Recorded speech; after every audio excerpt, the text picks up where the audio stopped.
manifold air temperature correct. Alright, we're at Yellow Belly Drag Strip. It's Sunday, and we've got Bill out here that's on that laptop right there, and we've got Preston right here and a view of his crew. They just made a pass with this Mustang, and it's a pretty incredible story about the car, so I'm going to come over here for a second. Preston, Turn the wheel. will you come here for one moment? Huh? I'm just going to ask you a couple questions. The lot, so I want to stand right here. I want you to stand right here. Oh, okay. You just made your first pass with the car. You don't have to tell anybody anything you don't want them to know, but just tell us your name and how long you've been racing. Preston Duke, and I've been racing, I'm 36, so since I was 14, so however Okay. long that is. Was that 20 years? Give or take, yeah, give or take. I know you told me you just recently wrecked your car, and I'm sorry about that. We did, glad you're wasn't a okay. big deal, but Go ahead and tell us about this beautiful car right here. It's very special. it's just an 81 coupe. It's a 5.3 LC9 with 88mm turbo. It's nothing fancy, turbo 400, Dakota over at Split Performance. He builds our transmissions. But tell me Ian where you builds the found motor. this in the story. I found this car in a barn 7 years ago, and I've just kind of been holding on to it, waiting to do something with it, and I just hadn't done it yet. But fortunately, God gave me a reason to do something with it. Thank you, Lord. But you made your first pass, and I'm not going to share your number, but you're really happy with it. Oh, okay, I don't care. I'll tell him. Car went at 590 first time down the track on a drag radial. That's pretty And you good built with a it. 150 60 foot. But you built this car, Yes, yep, whole thing. and it was the first time And for Dylan. him. And Dylan helped. Bill, what he's doing over here is he's tuning it. Thank you. Yes, very much. He does a lot of stuff. Preston. Without Bill or Dylan. Yeah, this is Dylan. Dylan, thank you. How old are you? 17. Wow. And how do you know? I've just been doing it since as long as I remember. I think that's really special. Is there anything you would like to tell the audience that's young that may be interested in learning? Just always keep your head up. That's all you have to do. Keep your head up and do your dreams.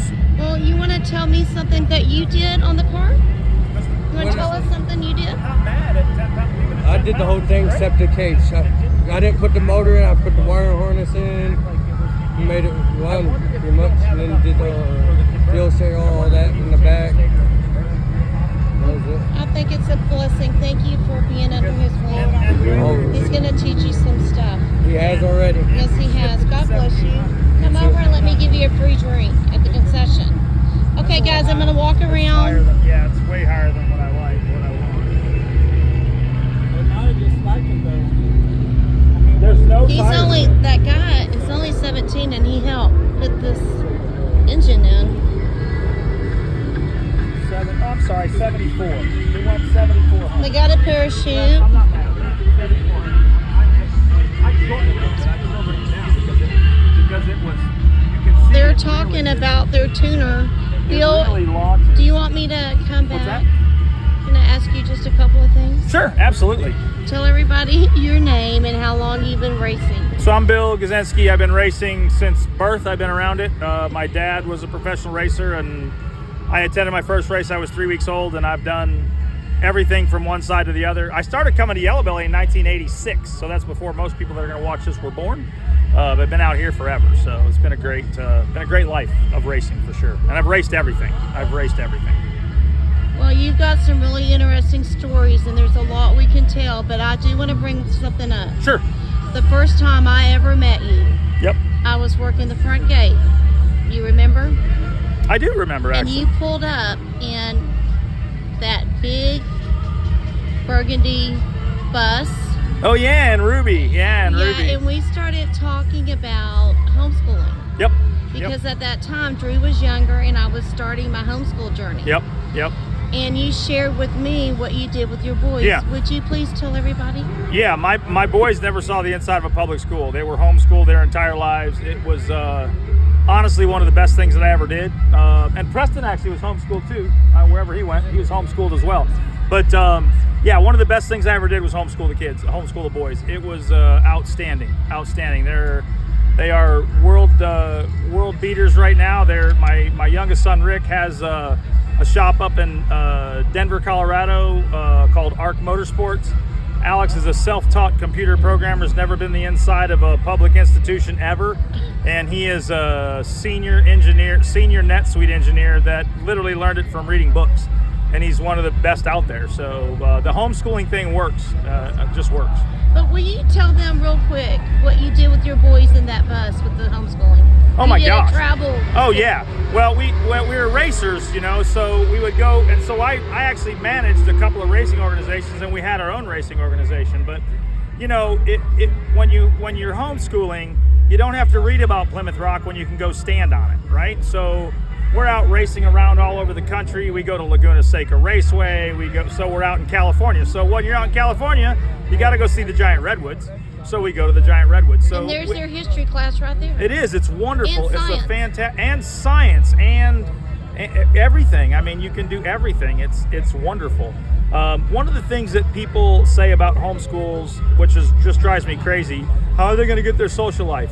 You know what? You take your kids out in the world and you go to church and you go to race events and you find things to do with them.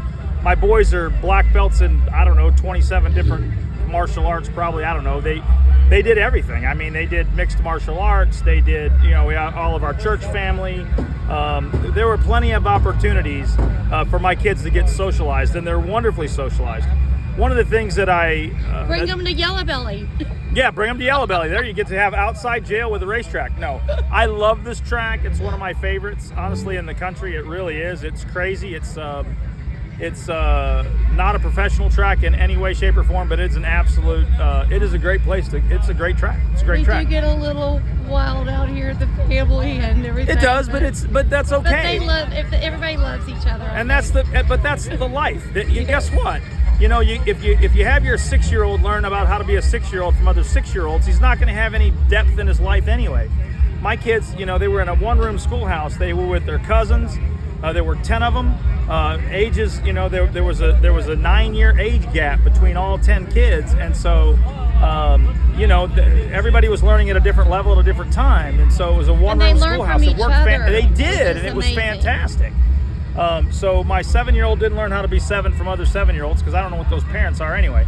So it was a great thing. Anyway, being out on the road and living life out there, going to Stone Mountain, Georgia, and to roller coasters and lakes and rivers and the library 2 or 3 times a week. Before my ex-wife did her stupid shit, they go to the library a couple times a week. Every week. That was our normal deal. That it was the normal thing that we do.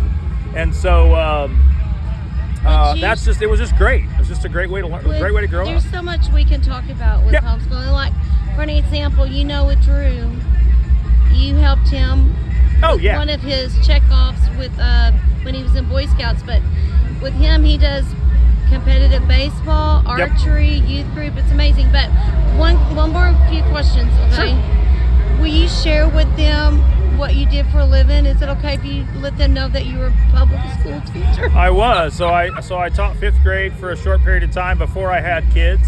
And in that period of time, seeing the direction that the public school system was going at the time, with all the liberal woke bull crap, because that doesn't need to have any place in there. Kids need to go to school, learn reading, writing, arithmetic. Your personal beliefs should have nothing to do with it. They need to be able to balance a checkbook. They need to be able to write in cursive. There doesn't need to be any of this bull crap in there that they're doing these days.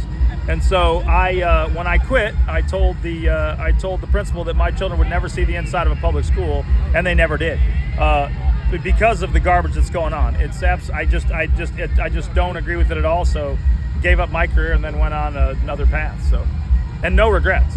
Well, we really appreciate you.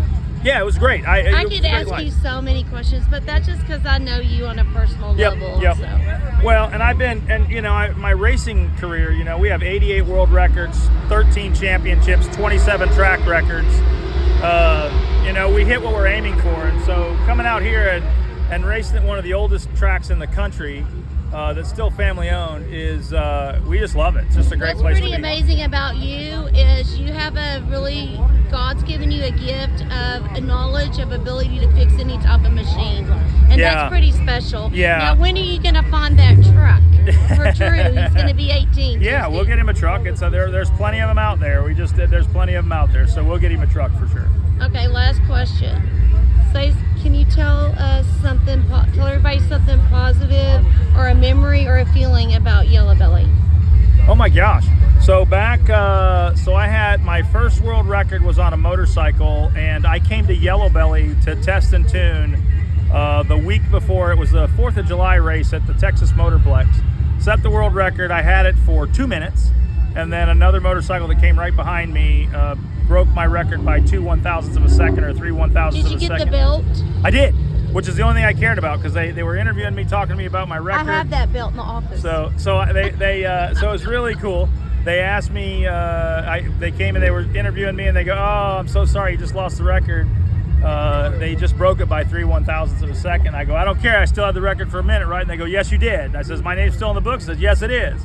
And so that's all that really mattered to me. So, but the weekend before that event where I set that record, I was testing that motorcycle out here at Yellow Belly. And I believe, I'm not sure what the fastest motorcycle's ever gone down this track, but I ran a 487 here at Yellow Belly back in 86. Back in 1986, I ran a 485 out here. Wow. Or 487, 45 or 487 back out here in 1986 on that motorcycle, and then set the world record at the Texas Motorplex. So Yellow Belly has a special place for me just because of that. Well, I know another gift God's given you is if somebody gives you the microphone, you know how to announce. Oh, I love it. It's a very good, strong gift you have, and I really wish you did some announcing out here. Well, I would love to do that. I'd love to be out here and do some of your events. Ronnie does a great job. Yes, he does. I was an announcer for Southern California Timing Association at El Mirage Dry Lake Bed for 12 or 14 years. Bonneville, Salt Flats. I've done a bunch of announcing at drag race tracks and for land speed racing, Mojave Mile, runway racing, things like that. So it's been really good. I gotta cut you short, and I'll tell you why. At the stroke of 9:30, which isn't long, you won't be able to make a pass. Oh, good. And I Thank want y'all you. to make a pass. You know what we got to do? Yep. We got to close at 10. So come over there Yep. when you're done and let me bless you with a Dr. Pepper and a Kit Kat. Absolutely. Thank I you know so that's much. what you want. Thank God you guys. bless y'all. I appreciate it. Bill, Thank you, thank Deborah. you. Thank you, guys.